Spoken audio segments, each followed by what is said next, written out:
I tutaj na meczu z Poznaniem jak Andrzej Grmek szalał po całym torze, więc aby dzisiaj szalał, ale tylko do przodu i bezpiecznie. Grmek, Seniuk, Torsel, Jakobsen. Teraz taśma poszła dobrze i dobrze poszli zawodnicy na trzecim i czwartym polu. Torsel, Jakobsen, Grmek 3 razy odpalił już w tym wyścigu swoją maszynę na prowadzeniu i Fredrik Jakobsen w pościgu, za nim Jakob Torsel na trzeciej pozycji, Filip Seniuk. Kolejne fajne, dobre zawody tego młodego jeźdźca szykują nam się w programie. Andrzej Grmek, który w końcu przejechał całe okrążenie w miarę płynnie i na pełnej mocy silnika swojego motocykla, bo ten pierwszy łuk nie wyglądał zbyt ciekawie, zbyt imponująco. Fredrik Jakobsen z przodu, daleko za nim Jakob Torsel, Filip Seniuk na trzeciej pozycji. Jak ja bym ludziom powiedział, kiedy ty zaczynasz wypełniać program, to by się wszyscy tutaj poobrażali na ciebie, wiesz? Nic się nie dzieje w tym wyścigu, więc już mogę przejąć ster i mowę.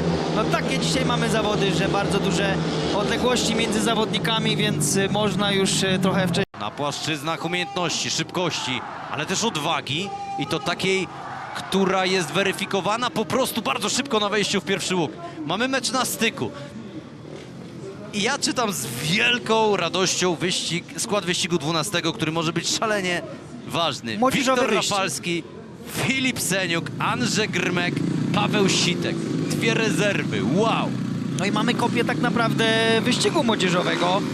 Seniuk, Rafalski, Sitek plus Andrzej Grmek. No i tak jak wspomniałeś, tutaj detale będą decydowały, ale o tych detalach właśnie teraz będą też decydowali ci najmłodsi, najmniej doświadczeni. Jaka odpowiedzialność, jakie tutaj trzeba z jednej strony pokazać nerwy, trzymając je na wodzy do zwolnienia zamków maszyny startowej, a później dostać się jakimś sposobem przez tych 40 metrów luźnej nawierzchni do pierwszego łuku. Niech żyje nam rezerwa Rafalski, Seniuk, Grmek i Paweł Sitek na 2 pierwszych miejscach gospodarze. Chyba że Sitek będzie ich rozdzielał, a może pojedzie o pełną pulę, tak jakby był to Bercon, a to przecież Sitek i Grmek. Ach, wyczargapał to, wyjechał to, zrobił to Paweł Sitek i ci młodzi dają sygnał i ci młodzi pokazują, że też potrafią tę manetkę trzymać, jakby była ręka przybita gwoździem do niej. Coś niesamowitego, kopia akcji, ale jakże inne nazwiska.